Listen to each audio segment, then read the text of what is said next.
Traders, आज की इस वीडियो में हम लोग बात करेंगे अपने टेक्नो फंडा सीरीज में स्क्रीनर नंबर 3 के बारे में। मैं ये फंडामेंटल सीरीज में आपको स्क्रीनर के द्वारा अच्छे से स्टॉक को बताऊंगा, प्लस अब मैंने जो आपके लिए स्क्रीनर बनाया है उसको एक्सप्लेन भी करूंगा।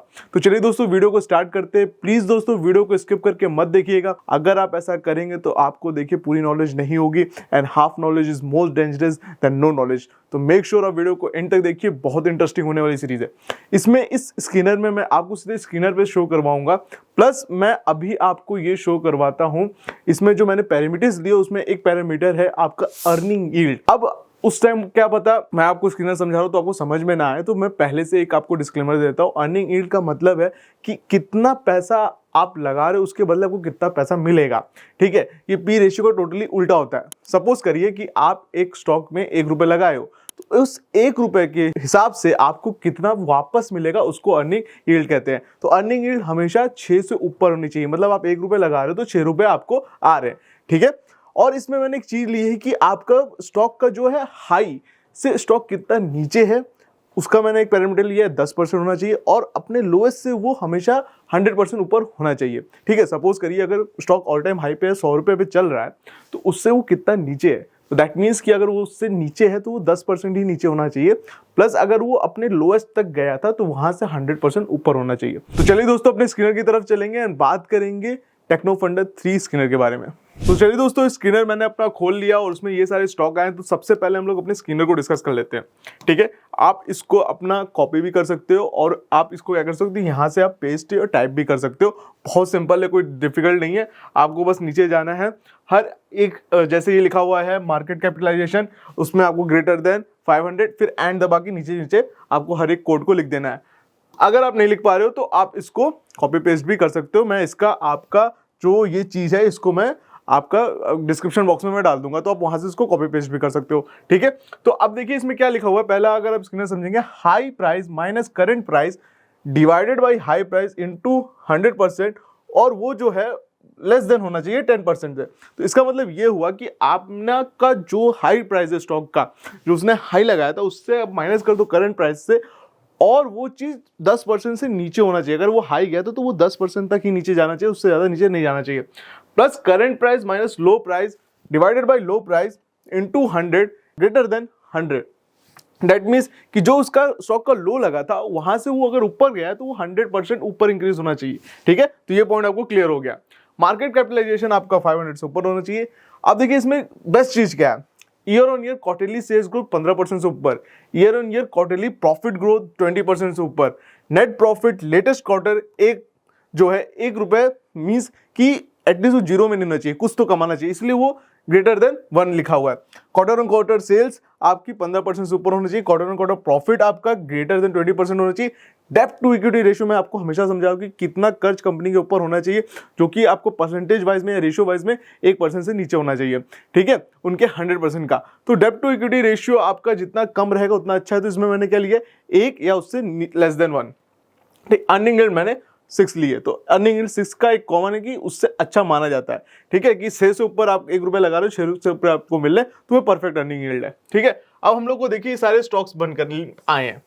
ठीक है, जिसमें मोनार्च नेटवर्क है, नेक्टो फार्मा है, सूरज स्टेट है, शरदुल सिक्योरिटीज है, सरस्वती आपका कॉमर्स है, बॉम्बे ऑक्सीजन है, नवा है। ठीक है, अब इसको हमें कैसे आइडेंटिफाई करना है, अब जैसे हमको मोनार्च देखना है। ठीक है, अब मोनार्च का क्या इस पे काम करता है, monarch network capital limit is provider of financial services, pure stock broking, primary market operation, mutual fund. तो ये प्राइमरी आपका ब्रोकिंग इंडस्ट्री में काम करता है, फाइनेंशियल सर्विस देता है। ठीक है, चलिए अब इसका हम लोग थोड़ा देखते हैं कि इसका मैक्स ग्रोथ का क्या रहा है। तो अगर आप मैक्स में जाएंगे तो आपको देखेंगे कि अभी इसमें सर्ज आया। क्यों सर्ज आया, क्योंकि आप देखोगे कि कोविड के बाद से लोग डीमैट अकाउंट ओपन करवाना बहुत ज़्यादा हुआ है। कोविड में भी डीमैट अकाउंट खुल रहे थे, तो कोविड के बाद से इन सब में जितने भी फाइनेंशियल सर्विस प्रोवाइडर उनमें तेजी आई है, और ये आगे कंटिन्यू भी हो सकती है, क्योंकि हमारे जो इन्वेस्टर्स है वो जागरूक हो रहे हैं। ठीक है, तो ये अच्छी बात है। अब चलिए इसका वो करते हैं, प्रोस पढ़ते हैं। तो company is expected to give good quarter result, company has delivered good profit growth of 58 CAGR over last 5 year. Company has a good return on equity track record 3 year of 35%। ठीक है, तो company में सारे pros हैं। आप फिर यहाँ पे कौन जाके देख सकते हो कि जो स्टॉक है वो 7.8 टाइम्स बुक वैल्यू से ज़्यादा ट्रेड कर रहा है। अब देखिए, ऐसा नहीं कि अगर बुक वैल्यू से ट्रेड ज़्यादा कर रहा है तो वो नीचे गिरेगा, ऐसा बिल्कुल नहीं है। अच्छा स्टॉक है इसलिए उसकी बुक वैल्यू ज़्यादा है। ठीक है, लोग उसको किसी भी भाव पे खरीदने पे आते हैं कि भाई किसी भी भाव आएगा मैं खरीद लूंगा। तो ये बुक वैल्यू से आपको समझना है, ना कि भाई ये ओवर वैल्यूड है। ठीक है, अब इसमें देख लीजिए, इसके साथ अगर आप देखोगे, आप इसके पीयर्स को देख लो।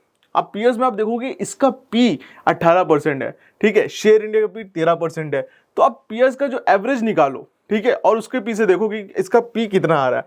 तो आप देखोगे कि एवरेज से ये ज्यादा ऊपर नीचे नहीं है। एवरेज देखिए यहाँ पे नीचे लिखा हुआ है 15% का मीडियन है, और उससे ज्यादा ऊपर नहीं। तो ये पी अच्छे पी पे मिल रहा है। ठीक है, उसके बाद आप इसके क्वार्टर सेल्स को आइडेंटिफाई कर सकते हो, सब चीज कर सकते हो। अब सीधे हम लोग इस पे चार्ट्स पे चलते हैं, इस मोनाश नेटवर्क को फाइंड आउट करते हैं कि कहाँ पे इसका बेस्ट आपका बनेगा लेने के लिए। ठीक है, तो ऐसे आपको आइडेंटिफाई करना, ऐसे आपको अच्छे अच्छे स्टॉक्स निकलेंगे। ठीक है, आप उसके लिए मतलब आप ले रहे हो फंडामेंटल स्क्रीन, उसके ऊपर अच्छे अच्छे स्टॉक इस तरह आएंगे, तो इस तरह आपको आइडेंटिफाई करना है। ठीक, चलिए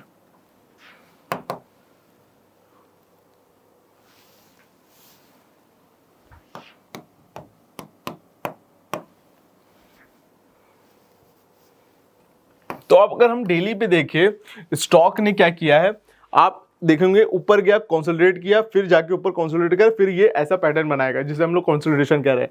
ठीक है, तो अगर आप देखोगे ये कंसोलिडेशन जो था एक तरह से डिमांड जोन की तरह काम करेगा, क्योंकि रैली बेस रैली है। ठीक है, तो ये पूरा डिमांड एरिया है। तो डिमांड एरिया हम लोग इसको मार्क कर लेते हैं आने वाले टाइम के लिए।